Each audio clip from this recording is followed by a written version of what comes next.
Right, so here at Redfest. No, Boomtown. Boomtown. Almost. Always. Close enough. Joe from Will Tun and the Wasters. Yeah, right. How would you describe your sound to somebody that had never heard of you before? Well, in short, it's folk, punk, ska and hip hop. Yeah. Because we've got a French rapper who's does this anti-fascist hip hop, and then we've all got our folk instruments like the accordion, the banjo and shit. We're all like ska kids raised on like off-ivy and that sort of thing. But we're slowly working at blending it all together and making a cohesive gypsy, ska, hip hop, punk, folk mashup. So I think we're getting there. You know, it's gonna be an album at the end of it. So probably about 6 or 7 genres in there. Who would you say was your main influence in terms of either how you sound or just to take up music in the first place? I don't know, man. We all grew up listening to punk bands and stuff. So it's like Rancid and No Effects and all that shit. And we just played in like shit punk bands, basically, just doing like scrappy Rancid covers. And now we're just doing like scrappy punk tunes, but with a load of folk instruments. Because we discovered all like Pogues and Dubliners and all that music, and then all the kind of gypsy bands and stuff. And there's just so much music in the world, man. Yeah. It's endless, isn't it? It does seem weird to kind of stick with one thing when there's so much. Yeah, I mean, you look at a place like Boomtown, and it's amazing, isn't it? Like all the genres going on. Why would you ignore that? Yeah, exactly. But saying that, if you did have to pick one genre and stick with it for the rest of your life as the band, what do you think you'd do? It's not going to happen. No, but this is the very defies the very nature of our band. You can't ask us that. Okay, so if you was in a different band that just had to, I mean, I'd happily sit there on a street corner busking like European gypsy folk tunes all day. I'm quite happy to play all those sort of things. But every member would give you a different answer anyway. Yeah, that's true. Ivo's like an out and out ska kid. Okay. Goes to all the like Mighty Sound Ska Festival. You see him skanking at the front of all of it. Dan's a proper like folk nut. He's always like busking like loads of trad Irish tunes and stuff. Amarique just listens to like militant hip hop, like really political stuff, and so we've all just got like our thing, you know. Okay, so what would you say is the last album, as a full album you listened to and just went, fuck, this is great? The last one that really impressed you? Cat Empire. Cat Empire, that's a good probably. choice. Yeah, it's been an exciting discovery getting into Cat Empire.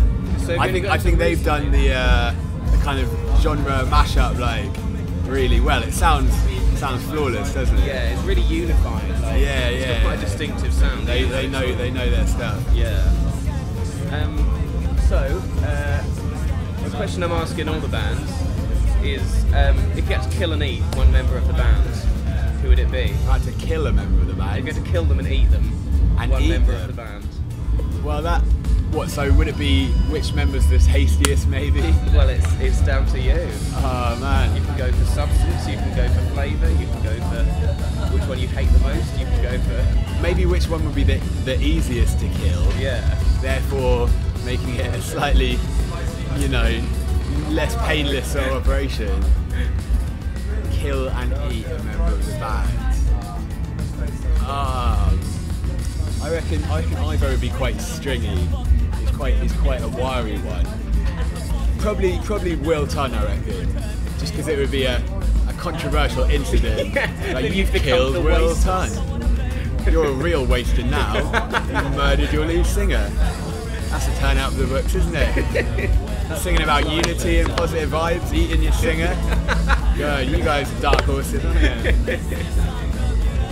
So, if you could add one person to the band, living or dead, any artist, who would you like to collaborate with?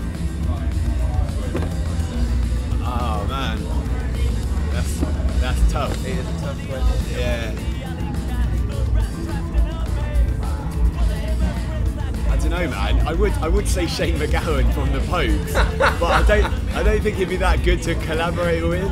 You imagine me like, Shane, come to the studio at this time, sing this tune, do this one. turn up like 2 days late, like get you all fucked. I think it might be quite a good collaboration actually. Yeah, I think it'd fit in. Teach Will a thing or two, you know. Have you ever seen Shane McGowan? Like, oh yeah, I've seen the Pogues a few times. yeah.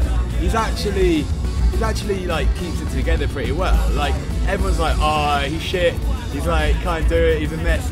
But I think he manages to deliver it. He's still going, you know. See, to be fair, I saw him solo, and it was like an Irish music festival. So I think he'd been drinking quite a bit, and it was just like watching someone be sick into a microphone. It was just like noise, and just like. What did he not have instruments? He had one guitar that he was kind of like. Was he playing? Yeah. Well, I think he had some other bloke come on and play guitar as well, but that was about it, and it was just. Yeah, it should be the Pogues, shouldn't it? Yeah, exactly. Oh man, yeah. I think we're gonna get lots and lots of collaborations going on our album. We're lucky enough to know lots of amazing musicians. Exactly. Like, got the horn players from Ushly Barber and Criminal Guns. Okay. They're like my favourite horn section anyway. So like, it's alright. We're collaborating. It's all good. Yeah, Bristol's full of that sort of thing. So sort of talking of other bands, is there anyone else at the festival you're looking forward to, or that you would recommend people go and see? Yeah, there's too many to name, man. There's Jen Hart, who's like a really amazing kind of eco-feminist poet, who's playing at 3 o'clock, and also Henry Raby, who's a great poet who played recently. We're lucky enough to kind of collaborate with them sometimes too. We've just been lucky enough to make loads of friends here, which is really exciting. Yeah, there's bands like Crinkle Cuts, bands like Captain Axton, played a lot with them. Gecko, a good ska band. Popes of Chili Town. I'll be here all day, man. You shouldn't ask me that question. Like, Atticop from Bristol, Roughneck Riot, fucking cool. It's been a real pleasure, you know, just getting to see all our favourite bands and actually just like play with them day in, day out. It's just like, you know, when I was like coming to all these sort of gigs at like 14, 15, I'm like, oh, these bands are sick.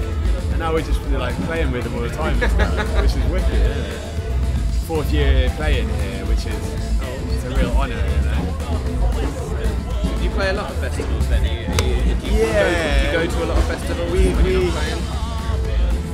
Yeah, we spend most of our time like going between festivals. It's quite a hectic lifestyle sometimes. We played at Blissfields earlier in the summer. Okay. We played at Shambhala one time, which was really cool.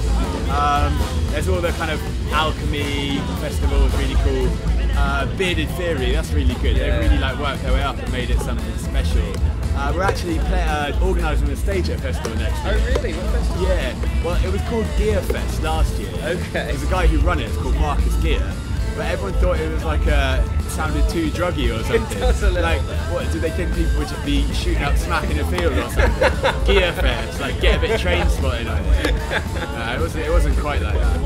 But they're changing the name anyway. And we're going to be running the stage there. Because we put on our own festival called Boomtown. Oh yeah, which is like, you know, the pun on, obviously. And we had like a lot of bands who actually played here. We had like Illuminati, the Jack Rats, Captain Axton, the Lagan, and just all our mates and favourite bands from the UK punk scene. And so it'll be an interesting experience for us actually going through the organising process and seeing how much work has to go into it. Yeah, it's great, man. UK's got so many good festivals. Have you got any plans for more bands to be on stage? Yeah. Have you got any? Oh yeah, I imagine hopefully it'd be like Illuminati again, bands, all our mates from Bristol.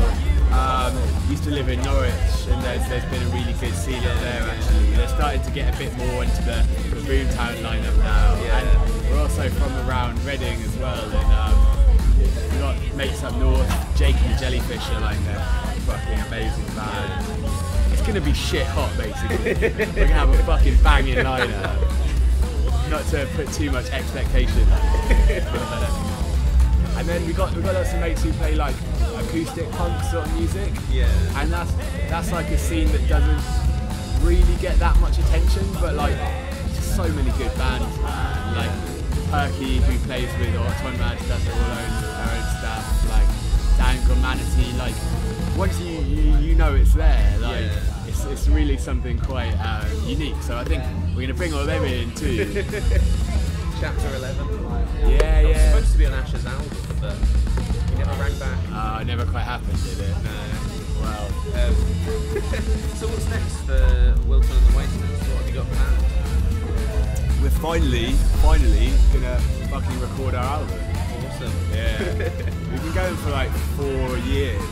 Well, we started the band just before we went to uni.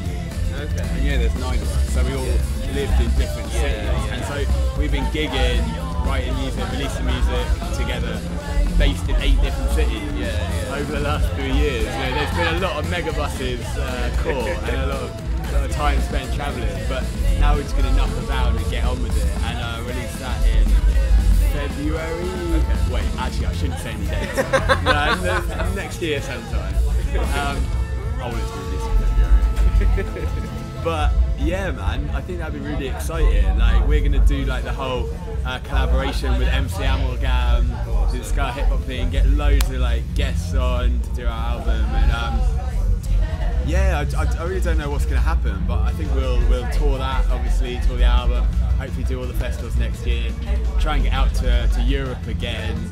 There's a really amazing culture of squats and social centres in like Holland and Belgium and everywhere, and it's kind of a shame that kind of exists in England, but not to the same degree. But I think, yeah, we'll tour the UK a lot, go up north, go around Scotland, all those places. Anyway. Awesome. So people can find you on Facebook. Yeah, all of that. We've got a shitload of videos. We're always releasing music videos. We just can't stop popping them out. Like little babies. It's an obsession. But yeah, we're on Facebook, YouTube, all that sort of shit. Like, I don't know, we're always kind of doing like all our like DIY sort of stuff and like organising gigs and like festivals and stuff. And so I like to think that we exist within like a really good community of musicians and stuff. And we'd like to, we're always talking about that sort of thing on Facebook and just building like a scene of people doing it DIY for themselves and stuff. Because when you put the work in and you really do it, it's amazing things can happen. You know, Boomtown started like a small little thing. Like we don't know what our festival is going to be like or our collaboration with our album. We're just going to try it and see what happens. It's all like experimentation, isn't it? Could be the next Boomtown. This could be the next thing. I don't know about that, man. If I start making claims, they'll stand, won't they? They'll be like, right, we're suing you. There you go. It's going to be good though. Awesome. Right, well, cheers for speaking. Yeah, thanks. I had to